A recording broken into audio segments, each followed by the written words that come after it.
Foi uma semana terrível para o agora ex-ditador da Síria, Bashar al-Assad. Tudo começou com uma greve relâmpago pelo grupo militante islamista revolucionário Hayat Tahrir al-Sham, em 3 de dezembro. Em poucos dias, o grupo tomou Alepo, que serviu como base para a investida no restante da Síria. Homs caiu em 7 de dezembro, abrindo caminho para uma investida na capital síria, Damasco. E foi apenas um dia depois que Assad estava fugindo do país sobre o qual ele havia governado com mão de ferro, com o rabo entre as pernas.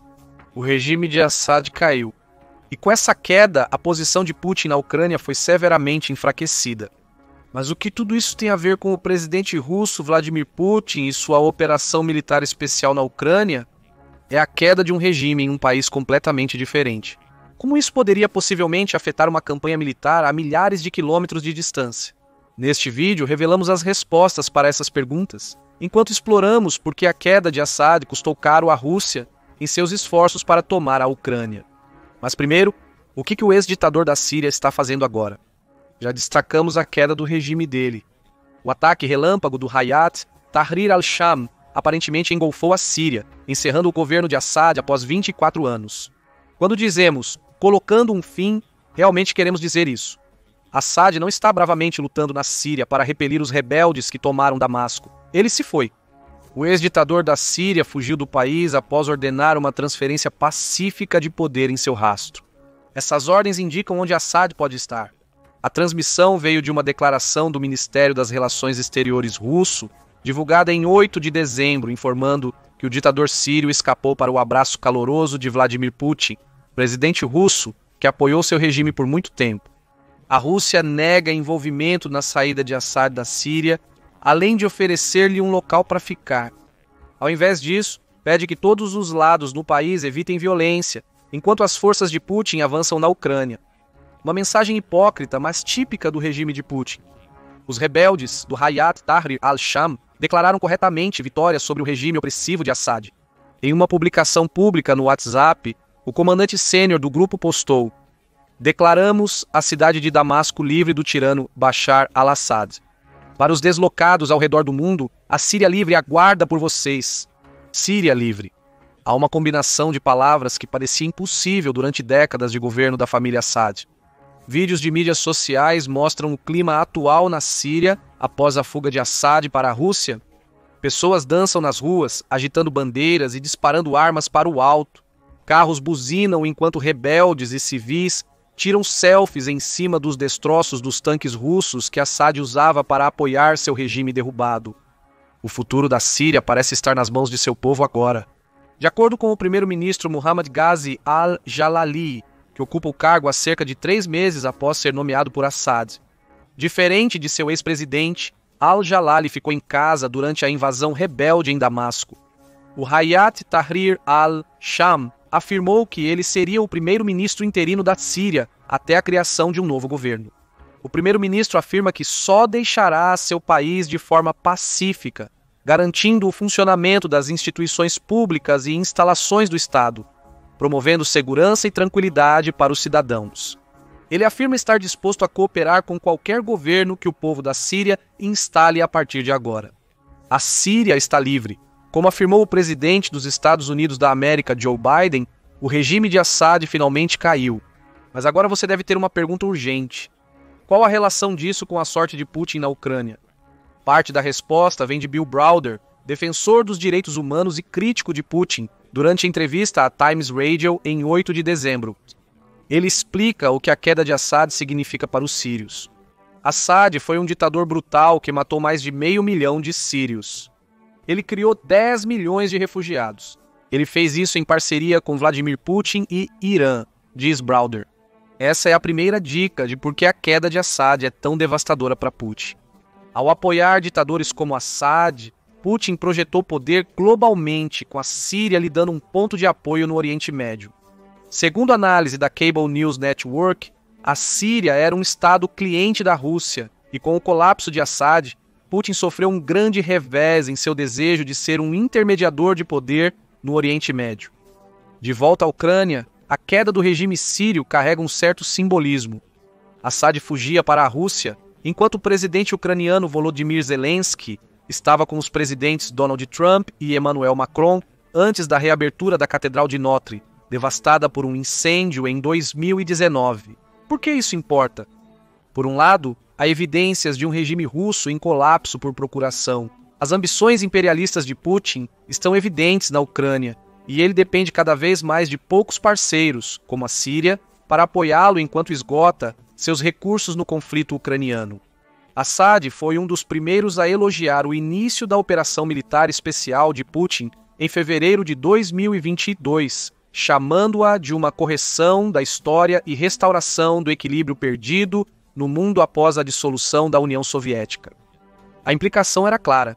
Putin pretendia criar uma nova União Soviética com a Síria como parceiro crucial. O ponto de apoio de Putin no Oriente Médio desmoronou e uma de suas parcerias mais vitais se desfez. Enquanto isso, seu adversário, o presidente ucraniano Volodymyr Zelensky, demonstra habilidade em fazer amizades com visitas como a que realizou a Notre Dame. A mensagem é que as parcerias da Ucrânia permanecem fortes, enquanto as da Rússia começam a se desintegrar. Do ponto de vista do moral na Ucrânia, o declínio de Assad reforçará a crença das tropas ucranianas de que tem a Rússia nas cordas. Por quê? Outra pergunta pode responder isso. Como é que Putin não veio em auxílio de Assad para parar o Hayat Tahrir al-Sham em seu caminho? A Rússia tem apoiado o regime de Assad desde seu início. Quando o Hayat Tahrir al-Sham iniciou seu ataque, a Rússia interveio com ataques aéreos para combater o avanço rebelde. Os ataques russos não tiveram sucesso, atingindo apenas um hospital em Alepo, matando 12 pessoas, e alguns alvos menores no reduto do Hayat Tahrir al-Sham em Idlib. Depois disso, quase nada. Segundo Browder, a razão para a resposta fraca é que a Rússia não podia poupar os recursos. Eu não acho que foi uma decisão consciente, Browder conta a Time Radio. Eu acho que Putin está basicamente esticado demais. Ele dedicou todos os seus recursos militares para a Ucrânia. Isso revela a posição de Putin em relação aos recursos na guerra da Ucrânia. Apoiar Assad era crucial para Putin, dado o ponto de apoio que seu regime ofereceu à Rússia na Síria. Mas ele não tinha recursos para impedir o avanço do Hayat Tahrir al-Sham a Damasco. O presidente Biden endossou essa declaração em 8 de dezembro. Ele mencionou que o grande dano causado pelas tropas ucranianas apoiadas pelo Ocidente à Rússia impediu Assad de contar com o apoio de seu aliado mais próximo. O apoio da Rússia a Assad também falhou, disse o presidente. Isso ocorre devido à resistência ucraniana, apoiada pelos Estados Unidos da América, que causou enormes danos às forças invasoras russas. Como Browder aponta, a Síria não é a primeira vez que Putin foi considerado insuficiente em relação aos recursos. Muitos não prestavam atenção, mas ele também abandonou a Armênia, onde tinha presença militar, afirma Browder. Esse abandono causou uma ruptura entre Armênia e Rússia no verão de 2024, com o primeiro-ministro armênio Nikol Pashinyan acusando Putin de não cumprir sua parte do acordo entre os dois países. Os membros da aliança não estão cumprindo suas obrigações contratuais e planejam uma guerra contra nós com o Azerbaijão, afirmou Pashinyan. Putin não apenas falhou em fornecer os recursos necessários a seus aliados armênios, como também supostamente planeja traí-los no futuro. Como isso vai funcionar com um exército russo tão desgastado, é um palpite de qualquer um. Browder destaca que, além dos recursos militares escassos, as táticas de guerra híbrida da Rússia, que frequentemente envolvem tentativas de influenciar eleições em outros países, também estão falhando. Na Moldávia, ele perdeu a eleição, afirma Browder sobre as tentativas russas de influenciar a política local. Parece que a Romênia não saiu como ele pretendia, ele acrescenta, apontando para Putin conduzindo uma enorme campanha de influência naquele país. A Romênia suspendeu as eleições presidenciais de 6 de dezembro, devido às supostas operações de influência política da Rússia. Vamos voltar ao que isso significa para a Ucrânia. A operação militar especial de Putin já foi um enorme dreno nos recursos da Rússia. As estatísticas do Ministério das Finanças da Ucrânia deixam isso claro. A Rússia perdeu mais de 755 mil soldados para a morte ou ferimentos desde fevereiro de 2022. Mais de 9.500 de seus tanques, 21 mil sistemas de artilharia e quase 20 mil veículos blindados estão fora de serviço. Todos os dias na Ucrânia trazem notícias de mais perdas russas. A Ucrânia agora sabe que Putin está com tão poucos recursos que não consegue nem apoiar um ditador crucial para suas ambições no Oriente Médio. Imagine o que isso significa para a moral da Ucrânia. Ela sabe que a Rússia está em declínio. A queda de Assad pode significar uma esperança para o fim da guerra na Ucrânia, pois mostra que a escassez de recursos da Rússia é ainda maior do que se imaginava. Putin está sacrificando seus aliados mais próximos para manter sua operação militar especial em andamento. Quanto tempo vai demorar até que sua máquina de guerra seja forçada a parar? Pode não demorar para descobrirmos, já que a Ucrânia segue reduzindo os estoques cada vez mais escassos de equipamentos russos. Se a questão dos recursos expõe a fragilidade da Rússia, o mesmo vale para Putin ter permitido inicialmente a queda de Assad. Agora ele está com cara de bobo no palco geopolítico global. Segundo Browder, a Times Radio, este é um momento humilhante para Putin. Ele colocou seu nome atrás de Assad, ele apoiou Assad com seus recursos. E agora Assad foi humilhado e eu acho que, por extensão, Putin foi humilhado. Não subestime o impacto desse golpe na reputação cuidadosamente construída de Putin na Ucrânia. Por mais de 20 anos, Putin criou essa imagem de si mesmo como o homem forte da política russa, um homem que ninguém ousava desafiar por medo de sua retribuição fatal. O apoio russo a Assad foi a primeira grande jogada de Putin contra o domínio ocidental, distante do antigo território soviético, destaca Steve Rosenberg, editor da British Broadcasting Corporation na Rússia. A chegada das tropas russas na Síria em 2015 mostrou que Putin ameaçava a ordem mundial atual, dando à Rússia posição no Oriente Médio. Assad premiou Putin por seus esforços com arrendamentos de 49 anos em uma base naval em Tartus e uma base aérea em Erminin. Ambas estão ameaçadas agora. E com essas perdas, vem um enorme golpe na reputação de Putin como uma espécie de força global conquistadora. A Rússia está culpando o exército sírio pelo colapso de Assad. O apresentador de notícias da TV estatal, Yevgeny Kiselev, afirmou que a prioridade da Rússia é a zona da operação militar especial. Em suma, Putin não tem recursos para manter a reputação que construiu como alguém capaz de ameaçar a estrutura global, um problema de recurso exposto. Essa humilhação ecoará por todo o campo de batalha na Ucrânia. As forças ucranianas ficarão estimuladas ao saber que sua bravura e sacrifícios impactaram significativamente as ambições imperialistas de Putin, não só na Ucrânia, mas globalmente. O golpe na reputação de Putin também dificultará muito a formação de alianças em outros lugares. Além de seus recursos energéticos, o único que Putin realmente pode oferecer aos ditadores que apoia é seu poder. Com isso diminuindo, podemos ver mais situações como as da Armênia e da Síria, onde os aliados de Putin são depostos ou o abandonam. Perdas assim apenas fortalecem a Ucrânia, que segue construindo alianças com nações ocidentais e outras que se opõem à Rússia. Adicione a isso outras humilhações que Putin sofreu, como a invasão de Kursk em agosto de 2024 e os ataques de drones ucranianos a Moscou, e você também tem um elemento do povo russo vendo seu líder como ele realmente é. Putin não é um homem forte, ele é um autoritário em crise, sendo a Síria o último exemplo de suas falhas. Os apoiadores da Ucrânia notarão isso e podem até aumentar seu suporte, sabendo que Putin luta para manter o controle. Tão perigoso para Putin quanto a perspectiva militar é a possibilidade de seu próprio povo se voltar contra ele, à medida que as humilhações se combinam com enormes perdas de recursos, mostrando que ele não é tão poderoso quanto parece. Tudo isso é bom para a Ucrânia. O mesmo ocorre com a mudança no discurso do presidente eleito Donald Trump sobre a guerra na Ucrânia após a queda de Assad. Assad fugiu para a Rússia por túneis escondidos, enquanto Trump declarou em sua conta Truth Social que Assad se foi. Ele fugiu de seu país. Seu protetor, Rússia liderada por Vladimir Putin, não estava mais interessada em protegê-lo, bradou Trump. A Rússia não tinha motivo para estar lá. Eles perderam todo o interesse na Síria por causa da Ucrânia, onde perto de 600 mil soldados jazem feridos ou mortos em uma guerra que nunca deveria ter começado e que poderia durar para sempre. Trump pediu um cessar-fogo imediato, afirmando que Zelensky está disposto a fazer um acordo e parar a loucura. A postagem é um apelo pelo fim da guerra na Ucrânia e uma celebração do fracasso de Putin na Síria, o que é significativo para a Ucrânia. Crowder afirma que Trump adotou um tom um tanto desdenhoso em relação a Zelensky antes da queda de Assad. Ele também acusou Zelensky de fazer pequenas insinuações desagradáveis contra ele, ainda em setembro. A postagem de Trump no Truth Social sugere que ele parece estar se posicionando a favor da Ucrânia.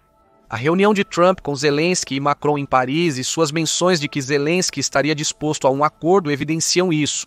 Se o presidente da Ucrânia agir corretamente, ele poderia usar a queda de Assad para ganhar um aliado político poderoso. Zelensky já sinalizava suas intenções no final de novembro. Em entrevista à Sky News, ele insinuou que poderia aceitar um acordo de cessar-fogo se as regiões da Ucrânia que ainda controla fossem colocadas sob a proteção da OTAN. Isso permitiria que ele negociasse de forma diplomática, pelo que a Rússia já tomou mais adiante. Isso não está totalmente alinhado com os rumores sobre o plano de paz de Trump, no qual a adesão à OTAN estará fora do alcance da Ucrânia nas próximas décadas. Mas os comentários de Zelensky mostram que ele está aberto a trabalhar com Trump em um acordo, agora que a influência de Putin foi muito reduzida. A queda de Assad faz Putin parecer fraco. Se Putin e Zelensky negociarem, o presidente ucraniano poderia usar os problemas de recursos da Rússia para obter um acordo melhor para a Ucrânia. Um acordo que pode permitir que ele negocie pelo território perdido da Ucrânia futuramente. Essa linguagem toda vai atrair Trump, assim como o apoio demonstrado a Zelensky em Paris. Segundo Browder, o líder ucraniano foi ovacionado de pé ao entrar em Notre Dame, o que pode ter demonstrado a Trump que a Ucrânia é o lado pelo qual ele deveria lutar. Browder acredita que foi benéfico para a Ucrânia que Trump presenciasse pessoalmente o apoio global ao país, pois isso pode influenciar sua perspectiva sobre a situação. Em síntese, Trump vê Zelensky como um líder forte, tanto em caráter quanto em apoio, enquanto Putin está enfraquecido pela queda de Assad e seus esforços vacilantes na Ucrânia. Trump é atraído pela força que agora parece estar mais com o líder ucraniano do que com Putin. A Ucrânia também foi ágil em explorar essa fraqueza aparente. Após a queda de Assad, o Ministério das Relações Exteriores da Ucrânia declarou que os eventos na Síria evidenciam a fraqueza do regime de Putin, incapaz de lutar em duas frentes e que abandona seus aliados mais próximos para continuar a agressão contra a Ucrânia. Esta é uma mensagem para Trump e nações que dependem do apoio de Putin. As rodas estão saindo da máquina de guerra russa, afetando não só Putin no cenário global, mas dando à Ucrânia a chance de capitalizar sobre como o mundo vê o líder russo enquanto a guerra continua. Kaja Kallas, alta representante da UE para assuntos exteriores e política de segurança, apoia essa posição. Conforme publicação de 8 de dezembro, ela afirmou que o colapso do regime sírio revela a fraqueza de seus apoiadores, Rússia e Irã, e essa palavra aparece repetidamente fraco. A última coisa que Putin quer que alguém o veja é a palavra que está circulando pelo Ocidente e dentro da Ucrânia. Como para ressaltar essa fraqueza, a Ucrânia renova seus pedidos por mais armamentos, informa a Times Radio. Está pedindo um empurrão final para derrotar decisivamente o exército russo, ao mesmo tempo que mostra a abertura para negociações.